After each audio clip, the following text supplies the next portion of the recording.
Hello guys, welcome to animes. இந்த வீடியோவில் jujutsu கைசனில் இருக்க டாப் 10 கர்சர் டெக்னிக்ஸை பற்றி தான் பேச போகிறோம். அண்ட் இந்த வீடியோவில் டொமைன் எக்ஸ்பேன்ஷனை பற்றி பேச போகிறது கிடையாது, ஒன்லி கர்சர் டெக்னிக்ஸ் மட்டும்தான். டாப் 10ல் இருக்கிறது யூகி சுக்குமோ. இவங்க இருக்கிற 4 ஸ்பெஷல் கிரேட் சார்சரில் இவங்களும் ஒருத்தவங்க. அண்ட் இவங்க ஜூஸ் ஹைடெக் இருக்கு இல்லையா, அதை விட்டு வெளியே வந்திருப்பாங்க. ஏன்னா இவங்களுக்கு மேலே இருக்கவங்க இவங்களை அதிகாரம் பண்ணுறது இவங்களுக்கு பிடிக்காது, ஸோ அதனால் வந்திருப்பாங்க. அண்ட் இவங்களோட கர்சர் டெக்னிக் என்ன அப்படின்னா ஸ்டார் ரேஜ். யூகி அவங்களோட இந்த டெக்னிக்கை யூஸ் பண்ணி அவங்களோட ஓன் மாசையும் இன்க்ரீஸ் பண்ணிக்க முடியும். அண்ட் அவங்க கிட்ட இருக்க ஷிகிகாமியோட மாசையும் இன்க்ரீஸ் பண்ணிக்க முடியும். அந்த ஷிகிகாமியோட பேர் பார்த்தீங்கன்னா கருடா. ஏன் யூகியால அந்த கருடாவோட மாசை இன்க்ரீஸ் பண்ணிக்க முடியும் அப்படின்னா அவங்களுக்கும் அந்த கருடாக்கும் ஒரு லிங்க் இருக்கும், ஸோ அதனால தான். அண்ட் அது மட்டும் இல்லாமல் கெஞ்சக்கு கூட இவங்க சண்டை போடுவாங்க. அப்போ பார்த்தீங்கன்னா இவங்களோட ஓன் மாசம் பிளாக் ஹோலே கிரியேட் ஆகிற அளவுக்கு இன்க்ரீஸ் பண்ணியிருப்பாங்க. அப்படின்னா பார்த்துக்கோங்க இவங்களோட எபிலிட்டி எந்த அளவுக்கு இருக்குது அப்படி சொல்லிட்டு. பட் என்னதான் இருந்தாலும் யூகி என்னோட ரேங்க்ல பார்த்தீங்கன்னா டாப் 10ல் தான் இருக்காங்க. அடுத்ததான் டாப் 9ல் இருக்கிறது நொபாரா குகிசாக்கி. இவங்களோட டெக்னிக் நேம் என்ன அப்படின்னா ஸ்ட்ராடால் மேனிப்புலேஷன். இந்த டெக்னிக்கை யூஸ் பண்ணுறது மூலமாக நம்ம நொபாரா இருக்காங்க இல்லையா, அவங்க லைக் 2 விதமான எபிலிட்டிஸை யூஸ் பண்ண முடியும். ஒன்று ரெசனன்ஸு, இன்னொன்று ஹேர் பின்னு சொல்லிட்டு. ஃபர்ஸ்ட் இவங்க டெக்னிக் எப்படி யூஸ் பண்ணுவாங்க அப்படின்னா அவங்க நிறைய நெயில்ஸ் இருக்கும் அவங்க கிட்ட. நெயில்ஸ்லாம் ஆணி, அந்த ஆணியை அவங்களோட கர்ஸ்ட் எனர்ஜி மூலயமா லெவிடேட் பண்ணுவாங்க, அது அப்படியே மிதக்கும். அண்ட் அதுக்கப்புறம் அவங்க கையில் வச்சிருக்க சுத்தியை வச்சு அந்த நெயில்ஸ் அடிக்கிறப்போ அது அவங்களோட டார்கெட் மேலே போய் ஹிட் ஆகும். அப்படி ஹிட் ஆனதுக்கப்புறம் இந்த ஏர்பின் டெக்னிக் இருக்கு இல்லையா, இந்த ஏர்பின் டெக்னிக் எப்படி அப்படின்னா அது லைக் ஒரு டிட்டனேட் ஆகும், வெடிக்கும்ல. அது மாதிரி இவங்க அதை ஆக்டிவேட் பண்ணுறப்போ அதில் இருக்க கர்ஸ்ட் எனர்ஜி வெடிக்கும், ஸோ அந்த டார்கெட்டும் வெடிச்சிடும். நெக்ஸ்ட் இந்த ரெசனன்ஸ் டெக்னிக் யூஸ் பண்ணுறதுக்கு நம்ம நொபாரா அவங்களோட ஸ்டார் டால் இருக்கு இல்லையா, அதுக்கும் எனிமிக்கும் ஒரு லிங்க் ஏற்படுத்தணும். ஸோ அவங்க என்ன பண்ணணும் அப்படின்னா அந்த கர்ஸ் ஸ்பிரிட் இருக்கு இல்லையா, அதோட பாடி பார்ட்ஸில் ஏதோ ஒரு பாடி பார்ட் எடுத்து அந்த பாடி பார்ட்டுக்கு மேலே ஸ்ட்ரா டாலை வச்சு அந்த ஸ்ட்ரா டாலில் இவங்களோட நெயில அடிக்கிறப்போ அந்த கர்ஸ் ஸ்பிரிட்டுக்கு இவங்க அடித்த அடி அங்கே விழும், எவ்வளோ தூரத்தில் இருந்தாலும் இது விழும். ஷிபுயா இருக்குல்ல, நம்ம மாஹிட்டோட டபுள் கூட இவங்க சண்டை போட்டுக்கிட்டு இருப்பாங்க. அப்போ சர்ப்ரைசிங்லி இவங்க ரெசனன்ஸ் யூஸ் பண்ணி அடிப்பாங்க. அப்போ நம்ம மாஹிட்டோவுக்கு டேமேஜ் ஏற்பட்டுருக்கும். இது ஏன் நான் சர்ப்ரைஸாக சொல்கிறேன் அப்படின்னா மாஹிட்டோட சோலை டிஸ்ட்ராய் பண்ணாத வரைக்கும் நம்ம மாஹிட்டோவை யாருமே டிஃபீட் பண்ண முடியாது. பட் நம்ம நொபாராவோட டெக்னிக் இருக்கு இல்லையா, அது சோலை டிஸ்ட்ராய் பண்ணுது போல். ஸோ நம்ம மாஹிட்டோவுக்கு ரொம்ப காயம் ஏற்பட்டிருக்கும். அண்ட் அது மட்டும் இல்லாமல் இவன் இந்த டபுள் எங்கேயோ இருக்கும் அண்ட் அவனோட மெயின் பாடி எங்கேயோ இருக்கும். ஸோ இந்த டபுளுக்கு அடிக்கிறப்போ எங்கேயோ இருக்க மெயின் பாடிக்கு டேமேஜ் போகும். ஸோ இந்த லிங்க் பார்த்தீங்கன்னா எவ்வளோ தூரத்தில் இருந்தாலும் ஒர்க் ஆகும். ஸோ அதனால தான் இதை நான் டாப் 9ல் போட்டிருக்கேன். அடுத்ததாக டாப் 8ல் இருக்கிறது கென்டோ நனாமின். இவர் பார்த்தீங்கன்னா ஒரு கிரேட் 1 சார்சரர். அண்ட் இவரோட இன்னேட் எபிலிட்டி என்ன அப்படின்னா ரியாஷோ டெக்னிக்னு சொல்லுவாங்க. இந்த டெக்னிக்கை யூஸ் பண்ணி நம்ம கென்டோ நனாமின் அவரோட எனிமியை 10 பகுதியாக பிரிப்பாரு. ஃபோர்சிபிளா ஒரு வீக் பாயிண்ட் அவர் ஏற்படுத்துவார். ஸோ அந்த எனிமி அவங்களோட பாடியை எவ்வளோதான் கர்ஸ்ட் எனர்ஜி வச்சு ஆம்பிளிஃபை பண்ணாலும் இந்த டெக்னிக் யூஸ் பண்ணுறது மூலமாக அவரால் கட் பண்ண முடியும். நீங்கள் மாஹிட்டோட ஃபைட்லேயே பார்த்துருக்க முடியும். அண்ட் அதுக்கப்புறம் இவர் கொலாப்ஸும் ஒரு டெக்னிக் யூஸ் பண்ணுவார். இந்த கொலாப்ஸும் சிமிலராக இதே அபிலிட்டி தான். பட் இவர் ஆப்போனண்ட் மேலே இது யூஸ் பண்ணாமல் சுற்றி இருக்க என்விரான்மெண்ட் மேலே யூஸ் பண்ணுவார். நம்ம நனாமின் இருக்கார் இல்லையா, அவரை விட மேசிவான சைஸில் ஒரு கர்ஸ் ஸ்பிரிட் வந்தாலும் அதை ஒரே வெட்டில் 2 துண்டாக்கிடுவாராம். அது மட்டும் இல்லாமல் அவரோட ஸ்வாடு பார்த்தீங்கன்னா ஷார்ப்பாகவே இருக்காது, டல்லாக தான் இருக்கும். பட் அதை வச்சே இந்த அளவுக்கு அவரால் டேமேஜ் ஏற்படுத்த முடியும். அடுத்ததா டாப் 7ல் இருக்கிறது ஜோகோ. ஜோகோ பார்த்தீங்கன்னா ஒரு ஸ்பெஷல் கிரேட் கர்சர் ஸ்பிரிட். ஜோகோவோட ஸ்ட்ரென்த் நம்ம சுக்குனாவோட 8 or 9 ஃபிங்கர்ஸ்க்கு ஈக்குவலாக இருக்குன்னு சொல்கிறாங்க. ஃபர்ஸ்ட் ஜோகோவை காமிக்கிறப்போ நம்ம கோஜோ கூட அவன் சண்டை போட்டிருப்பான். பட் ஃபர்ஸ்ட் நம்ம என்ன நினச்சிருப்போம், என்னடா ஒரே அடியில் ஜோகோ கோஜோவை போட்டானே அப்படின்னு நினைப்போம். பட் அதுக்கப்புறம் நடந்ததை நம்ம பார்த்துருக்க முடியும். பட் என்னதான் இருந்தாலும் ஜோகோவோட பவர் ரொம்பவே இம்மன்ஸு. அண்ட் நம்ம ஜோகோவோட இன்னேட் எபிலிட்டி என்ன அப்படின்னா டிசாஸ்டர் ஃப்ளேமு. இந்த டெக்னிக் மூலமாக நம்ம ஜோகா இருக்கான் இல்லையா, அவனால் கான்சென்ட்ரேட்டட் கர்சர் ஃப்ளேம்ஸ் ப்ரொடியூஸ் பண்ண முடியும். இந்த எபிலிட்டி வச்சு தான் கென்டோவோட பாதி சைடு அவன் ஃபுல்லாக அப்படியே தீச்சு விட்டுருப்பான். இத்தொன்னுக்கு நம்ம கென்டோ ஒரு கிரேட் 1 சார்சரரு. அவனாலேயே இந்த ஃப்ளேம்ஸை வித்ஸ்டாண்ட் பண்ண முடியலன்னா அந்த ஃப்ளேம் எவ்வளோ ஹீட்டாக இருக்கும்னு பார்த்துக்கோங்க. அண்ட் அது மட்டும் இல்லாமல் நம்ம ஜோகோ சுற்றி இருக்க என்விரான்மெண்ட்டில் ஒரு வெல்கானிக் ஓப்பனிங்கை கிரியேட் பண்ண முடியும். அண்ட் அதிலிருந்து ஃப்ளேம்ஸை ப்ரொடியூஸ் பண்ண முடியும். நீங்கள் கோஜோ விசஸ் ஜோகோ ஃபைட்டில் பார்த்துருக்க முடியும். அண்ட் அடுத்ததாக நம்ம ஜோகோ கிட்ட இன்னொரு எபிலிட்டி இருக்குது. அது பார்த்தீங்கன்னா எம்பர் இன்செக்ட். நம்ம ஜோகோட தலையில் ஒரு வெல்கானிக் ஓப்பனிங் இருக்கும் இல்லையா, அதுக்குள்ளே நிறைய பூச்சி வரும். அந்த பூச்சியை யூஸ் பண்ணி நம்ம ஜோகோவால் டார்கெட்டை அடிக்க முடியும். அந்த பூச்சி வந்து அந்த டார்கெட்டை நெருங்கிறதுக்கு முன்னாடி ஒரு சத்தமான நாய்ஸை ப்ரொடியூஸ் பண்ணும். அண்ட் அதுக்கப்புறம் அந்த டார்கெட்டை இடிச்சதுக்கப்புறம் அது வந்து வெடிக்கும். ஓகேவா? அண்ட் நம்ம ஜோகோ கிட்ட மூணாவது ஒரு எபிலிட்டி இருக்கு, அதுதான் மேக்ஸிமம் மீட்டியர். மீட்டியர்னா எவ்வளோ சைஸ் இருக்குன்னு உங்களுக்கே தெரியும். அண்ட் அந்த மீட்டியர் ஃபுல் அண்ட் ஃபுல் அப்படியே ஃப்ளேம்ஸாக கொந்த விட்டு எரிஞ்சிட்டு இருக்கும். இந்த மீட்டர் வந்து நம்ம ஷிபுயா ஆர்க்கில் வந்து விழுந்துரும் இல்லையா, அப்போ பார்த்தீங்கன்னா ஷிபுயாவில் ஒரு மிகப்பெரிய ரேஞ்சே அது வந்து கவர் பண்ணியிருக்கோம். நம்ம சுக்குனாவே என்ன சொல்லியிருப்பான் அப்படின்னா, நான் மட்டும் அதில் அடி வாங்கியிருந்தேன் அப்படின்னா நான் கன்ஃபார்மாக வந்து எனக்கு ஒரு மிகப்பெரிய டேமேஜ் விழுந்திருக்கும் அப்படின்ற மாதிரி சொல்லியிருக்கோம். அடுத்ததா டாப் 6ல் இருக்கிறது யூட்டா ஒகுட்சு. நம்ம யூட்டாவோட இன்னேட் எபிலிட்டி என்ன அப்படின்னா காப்பி பண்ணுறது தான். அவனால் எந்த ஒரு கர்ஸ் டெக்னிக்காக இருந்தாலும் காப்பி பண்ணிக்க முடியும். அண்ட் அதை ரெஸ்ட்ரிக்ஷனே இல்லாமல் யூஸ் பண்ண முடியும். நம்ம யூட்டாவால் ஒரு டைமில் வந்து ஒரு டெக்னிக்கை மட்டும் தான் காப்பி பண்ணி யூஸ் பண்ண முடியும். பட் நம்ம ரீகா இருக்கு இல்லையா, ரீகாவோட ஹெல்ப் மூலயமா நம்ம யூட்டா நிறைய கர்ஸ் டெக்னிக்கை காப்பி பண்ணி நம்ம ரீகாவோட பாடியில் வந்து ஸ்டோர் பண்ணிக்க முடியும். அண்ட் அதை வந்து அவன் டொமைன் எக்ஸ்பென்ஷனில் வந்து யூஸ் பண்ணிட்டு இருப்பான், இப்போ போய்கிட்டு இருக்கு. பட் நம்ம டொமைன் எக்ஸ்பென்ஷனை பற்றி பேசுறது கிடையாது, ஒன்லி அந்த கர்ஸ் இன்னேட் எபிலிட்டி மட்டும் தான் பற்றி பேசுகிறோம். ஓகேவா? ஸோ நம்ம யூட்டா வந்து ஜோகோக்கு மேலே போட காரணம் அவன் வந்து எந்த ஒரு எபிலிட்டியாக இருந்தாலும் காப்பி பண்ணுவான், அந்த ஒரு ரீசனுக்காக தான். அண்ட் அது மட்டும் இல்லாமல் அவனுக்கு கர்ஸ் எனர்ஜியும் அதிகமாக இருக்குது.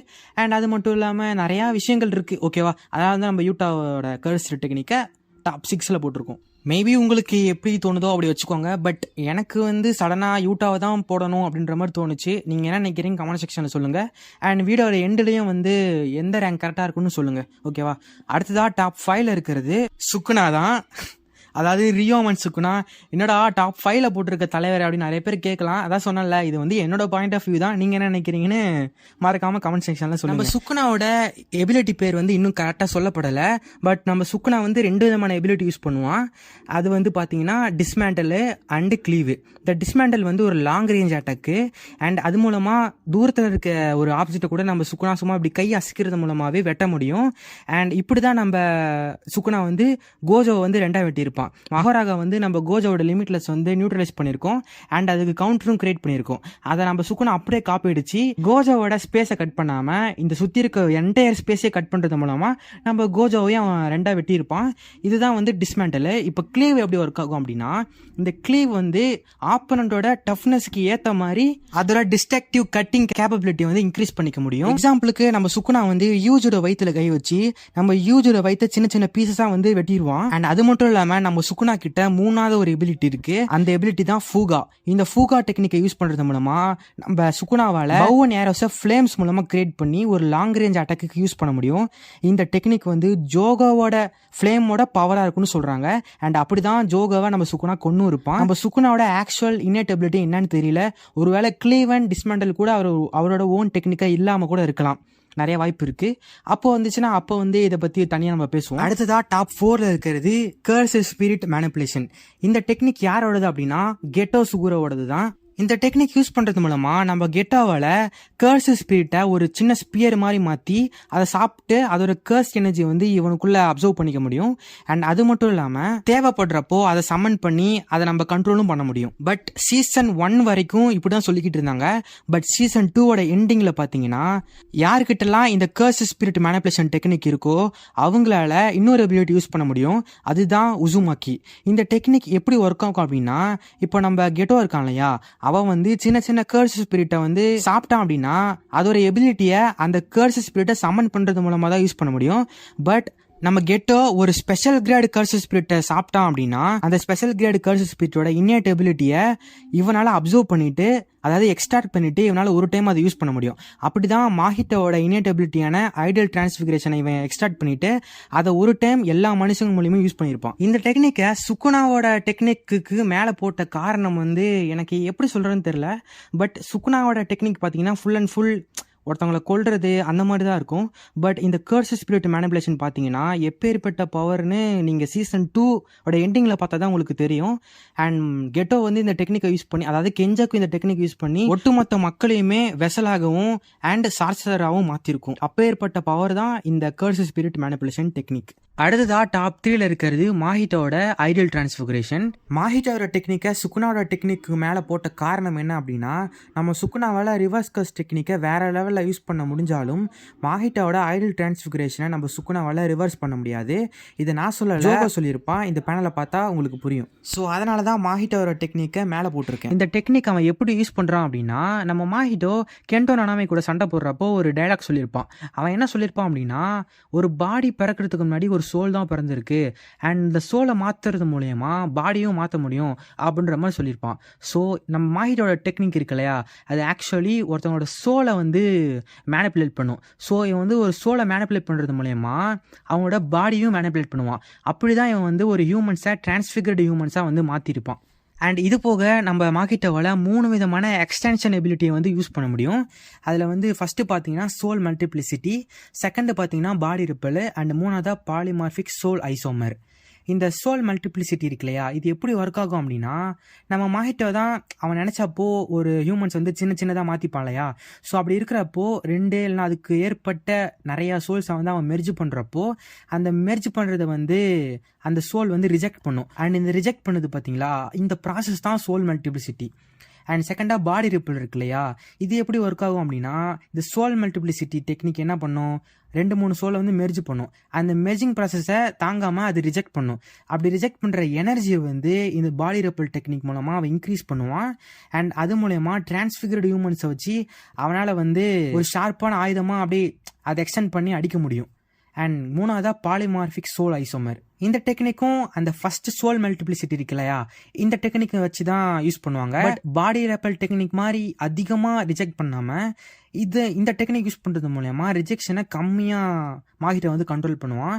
அப்படி பண்ணுறது மூலயமா ஒரு டிரான்ஸ்ஃபிகர்டு ஹியூமன்ஸை வந்து அவனால் ப்ரொடியூஸ் பண்ண முடியும். அண்ட் அது மட்டும் இல்லாமல் இந்த பாலிமார்பிக் சோல் ஐசோமர் டெக்னிக் இருக்கு இல்லையா, இது வந்து நம்ம மாஹிட்டோ யூஸ் பண்ணுற டிரான்ஸ்ஃபிகர்டு ஹியூமன்ஸை விட ரொம்பவே ஸ்டேபிளாக இருக்கும் அப்படின்னு சொல்கிறாங்க. அண்ட் நம்ம மாஹிட்டோ ஷிபுயா இருக்குல்ல 2 டைம் வந்து பிளாக் ஃபிளாஷை யூஸ் பண்ணியிருப்பான். ஸோ அதனால் அவனோட சோலை பற்றின ஒரு குட் அண்டர்ஸ்டாண்டிங் அவனுக்கு கிடச்சிருக்கும். அதேபோல் பிளாக் ஃபிளாஷ் யூஸ் பண்ணால் சோலை பற்றின ஒரு குட் அண்டர்ஸ்டாண்டிங் கிடச்சிருக்குமா அப்படின்னு கேட்டால், நம்ம சேனலில் பிளாக் ஃபிளாஷை பற்றி ஒரு வீடியோ போட்டிருக்கோம், டைம் இருந்தால் செக் பண்ணி பாருங்கள். இந்த மாதிரி நம்ம மாஹிட்டோ அவனோட சோலை பற்றி அண்டர்ஸ்டாண்ட் பண்ணதுனால அவன் மேலே ஐடியல் டிரான்ஸ்ஃபிகரேஷன் யூஸ் பண்ணி instant spirit body of distorted killing அப்படின்னு ஒரு டிரான்ஸ்ஃபர்மேஷனை எடுப்பான். இந்த டிரான்ஸ்ஃபர்மேஷனை பார்த்தீங்கன்னா நம்ம மாஹிட்டோ வந்து கம்ப்ளீட்டாக டிஃப்ரெண்ட் பர்சன் மாதிரி இருப்பான். அண்ட் அவனோட பாடி வந்து ரொம்ப ஸ்ட்ராங்காக இருக்கும். அடுத்ததாக டாப் 2ல இருக்கிறது லிமிட்லெஸ். இந்த லிமிட்லெஸ் டெக்னிக் பார்த்தீங்கன்னா கோஜோ கிளானில் ஹெரிடிட்டரே எல்லாத்துக்குமே இருக்கும்.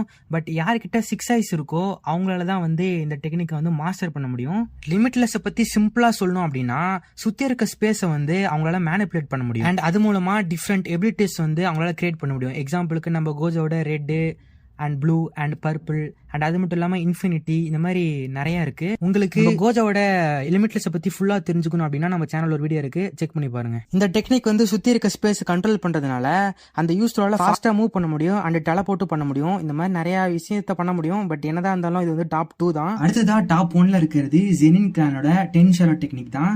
இந்த டெக்னிக்கை வந்து ஆக்சுவலி லிமிட்லெஸ்க்கு ஈக்குவல் தான். பட் நம்ம சீசன் 2ஓட எண்டிங்க்கு அப்புறம் மாங்காவில் வந்து ஒரு சம்பவம் நடந்துச்சு. அந்த சம்பவத்தை பார்த்ததுக்கப்புறம் எனக்கு என்னமோ இதுதான் பவர்ஃபுல்ன்ற மாதிரி தோணுது. பட் நான் வந்து ஏன் இதை சொல்கிறேன் அப்படின்னா, இந்த டென்ஷரோ டெக்னிக் யூஸ் பண்ணுறது மூலமாக டிஃப்ரெண்ட் ஷிகிகாமி வந்து அவங்களால சம்மன் பண்ண முடியும். அண்ட் கடைசியாக வந்து ஒரு சம்மனிங் இருக்கும். அது பார்த்தீங்கன்னா 8 ஹேண்டல்டு ஸ்வாட் டைவர்ஜன் சிலா டிவைன் ஜென்ரல் மஹோராகா. பேரே பயங்கரமாக இருக்குல்ல, அதுக்கேற்ற மாதிரி அந்த ஷிகிகாமியோட பவருமே வேற லெவலில் இருக்கும். அண்ட் நம்ம கோஜோ நினச்சிருந்தான்னு வச்சுக்கோங்களேன், அதை வந்து ஒரே ஸ்டேக்லேருந்து டிஸ்ட்ராய் பண்ணியிருக்க முடியும். பட் சுகுனா வந்து பயந்து அதை வந்து ரீசமன் பண்ணிடுவான். ஸோ அதனால் வந்து அது வந்து தப்பிச்சிருக்கும். ஒருவேளை தப்பிச்சில்லாமல் மஹோராகா டிஃபீட் பண்ணியிருந்தான் அப்படின்னா நம்ம சுகுனாவை வந்து போட்டு தள்ளியிருப்பான். பட் சுகுனா வந்து மஹோராகா யூஸ் பண்ணி நம்ம கோஜோவோட கோஜோவை எப்படி டிஃபீட் பண்ணலான்ற ஒரு டெக்னிக்கை லேர்ன் பண்ணதுனால நம்ம சுகுனா வந்து ஜெயிச்சிருவான். இந்த மாதிரி ஒரு ரீசன்னால நம்ம சுகுனா ஜெயிச்சதுனால நான் வந்து டென்ஷரோ டெக்னிக்கை வந்து டாப் 1ல போட்டிருக்கேன். மேபி ரெண்டுமே ஈக்குவல் தான். பட் என்னோட பாயிண்ட் ஆஃப் வியூவில் டென்ஷரோ டெக்னிக் வந்து டாப் 1 தான். And that's it guys. இதுதான் வந்து ரேங்க்கு. உங்களுக்கு இந்த ரேங்கை பிடிக்கல அப்படின்னா நீங்கள் கமெண்ட் செக்ஷனில் ஃபீல் ஃப்ரீ டு டைப், நீங்கள் என்ன சொல்லலாம். பட் நெகட்டிவ் எதுவும் சொல்ல தேவையில்ல. இது வந்து என்னோட ஓன் ரேங்க்கு தான். நீங்கள் எப்படி நினைக்கிறீங்களோ அதை சொல்லுங்கள். தேங்க்ஸ் ஃபார் வாட்சிங். see you guys in the next video. じゃあな。